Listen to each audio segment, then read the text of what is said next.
रामकृष्ण हरी भाविकजन हो. आज आपण जगद्गुरू संतश्रेष्ठ तुकोबारायांच्या गाथ्यातील काही निवडक अभंगाचं सखोल असं चिंतन करणार आहोत. ज्या अभंगामध्ये तुकोबारायांनी मानवी जीवनाचं सूक्ष्म असं निरीक्षण केलेलं आहे.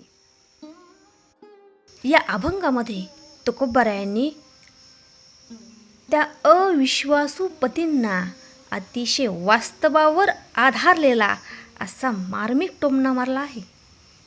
शिंदळा साल्याचा नाही हा विश्वास, बाईल तो त्यास न विसंबे. दुष्ट बुद्धी चोरी करी निरंतर, तो म्हणे इतर लोक तैसे. तुका म्हणे जया चित्ती जे वासना, तयाची भावना तयापरी. वाईट कृत्य करणाऱ्या व्यक्तीचा स्वतःच्या पत्नीवरही विश्वास नसतो, तिच्या भावावरही नसतो, आणि म्हणून तो तिला भावाबरोबर माहेरी पाठवित नाही. चोरी करणाऱ्याला इतर व्यक्ती चोरच वाटतात. आपण म्हणतो ना, आपण जसा चष्मा घालू त्या प्रकारची दुनिया दिसते, अगदी तोच प्रकार आहे हा. तुकोबाराय म्हणतात, ज्याच्या मनात जसा भाव असेल तसंच त्याला हे जग दिसत असतं. चाल केलासी मोकळा, बोल विठ्ठल वेळोवेळा. तुझ पापची नाही ऐसे, नाम घेता जवळी वसे. पंचपातकांच्या कोडी, नामे जळता न लगे घडी. केली मागे नका पाहो, तुझ जमाना आम्ही आहो.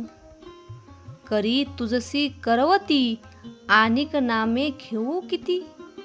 तुका म्हणे काळा, रीग नाही निघती ज्वाळा.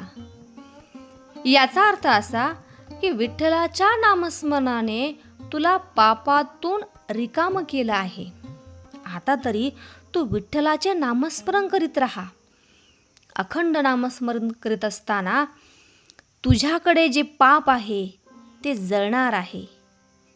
5 कोटी महापातके सुद्धा नामस्मरणाने जळून जातात.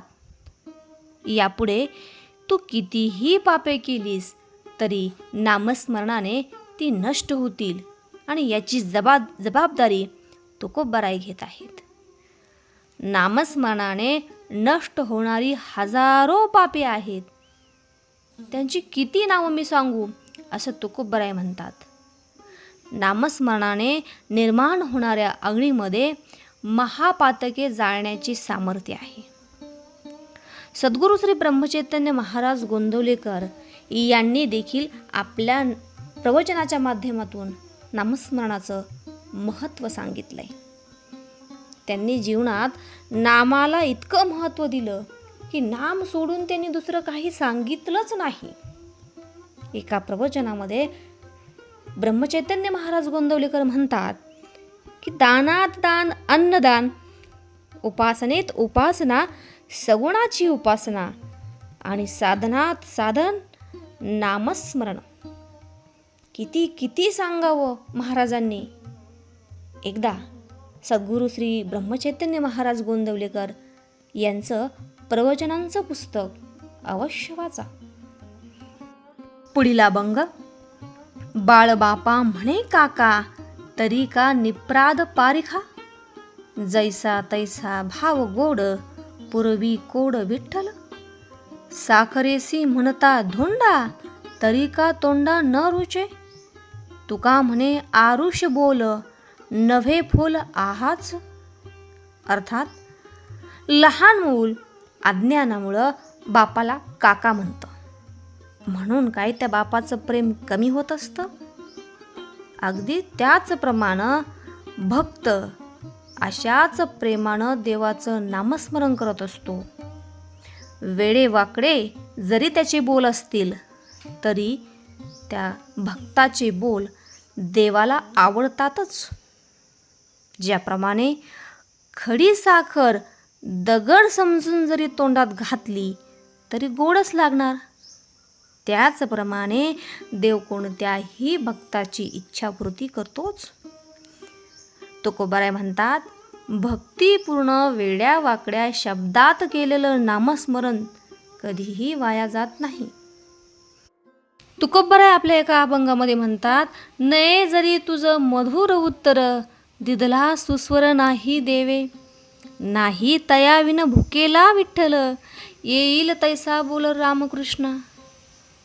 देवाने तुला गोड स्वर दिला नसला, गोड गळ्याने तुझे गीत गाता येत नसले, तरी विठ्ठल हा त्या वाचून भुकेलेला नाही. तुला जमल तसं तो रामकृष्ण हरी या मंत्राचा जप कर, त्या पांडुरंग परमात्म्याचं स्मरण कर, असंच तुकोबराय या अभंगामध्ये म्हणत आहेत.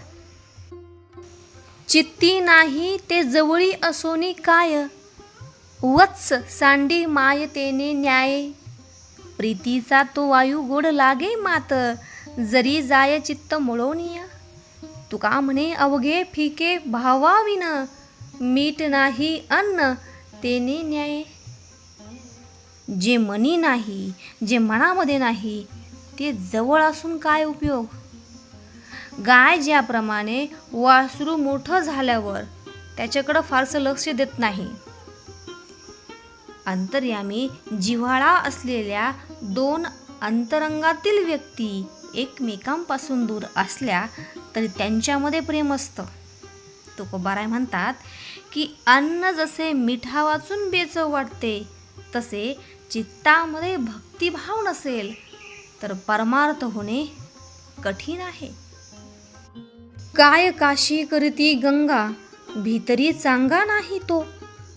अधनी कुचर बाहेर तैसा, नये रसा पाकासी. काय टिळे करती माळा, भाव खळा नाही त्या. तुका म्हणे प्रेमे विन, अवघा बोले भुंके शीन. ज्याचं अंतकरण शुद्ध नाही आहे त्याला काशी क्षेत्र काय, गंगाजळ काय, काय उपयोग आहे या सगळ्याचा. एखादा कुचका दाणा रसात टाकला तरी तो चविष्ट होत नसतो. ज्याच्या मनामध्ये भक्तिभाव नाही त्याने कपाळी गंधटिळा, गळ्यात तुळशीची माळ, काहीही केलं तरी त्याचा उपयोग होत नाही. महाराज या ठिकाणी म्हणतात की ज्याच्या मनात शुद्ध भक्तिभाव नाही त्याचे बोलणे कुत्र्याच्या भुंकण्यासारखे व्यर्थ आहे. श्रोतेहो, आपल्याला आजचा हा व्हिडिओ कसा वाटला याच्या प्रतिक्रिया कमेंटद्वारे आमच्यापर्यंत पोहोचवा. आणि हो, व्हिडिओ आवडला असेल तर एक लाईक नक्की करा. आणि अशाच नवीन अभंगासाठी आमच्या चॅनेलला सबस्क्राईब करा, जेणेकरून असेच नवीन व्हिडिओ आपल्यापर्यंत पोहोचतील. भेटूया अशाच एका नवीन व्हिडिओमध्ये. तोपर्यंत रामकृष्ण हरी.